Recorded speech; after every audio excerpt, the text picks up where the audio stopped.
மாங்காய் ஊறுகாய் பண்ணலான்னு தான் ஃபஸ்ட்டு ஐடியா. அதுக்கப்புறமா பேசாம அத துருவி தொக்கு பண்ணிட்டா என்ன அப்படின்ட்டு. ஊறுகாய் பண்ணா தொட்டு தான் சாப்பிட முடியும். அதே தொக்கு பண்ணா பெசஞ்சு சாப்பிட்லாம். குழம்பு கிழம்பு வைக்காத அன்னைக்கு ஆகும். ஒரே கல்லுல 2 மாங்காய் எப்படி ஸ்மார்ட்டா யோசிக்கிறோமா அப்படின்னு சொல்லிட்டு, நானே சிந்திச்சேன் அப்படின்னு சொன்ன மாரி நல்லா துருவி 2, 3 மாங்காய கழுவி துருவி கிருவிலாம் வச்சாச்சு.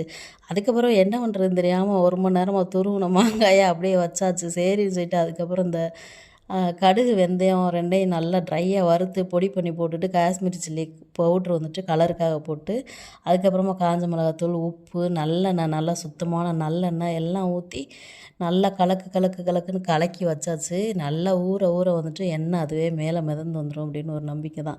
எப்படி வந்தாலும் சரி தாளித்து இந்த மாதிரி நான் இப்போ வச்சதே இல்லை. இது நானாக யோசிச்சு சரி ஊற வச்சு அப்படியே வைப்போம் அப்படின்னு சொல்லிட்டு.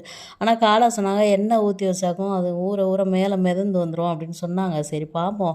இதுக்கிடையில் பெருங்காயத்தூள் வேற போடணும் கொஞ்சம் தூக்கலாக. அது வேற என்கிட்ட இல்லை. இன்னைக்கு இருட்டிருச்சு. இதுக்கு மேலே யாரா கடைக்கு போகிறது?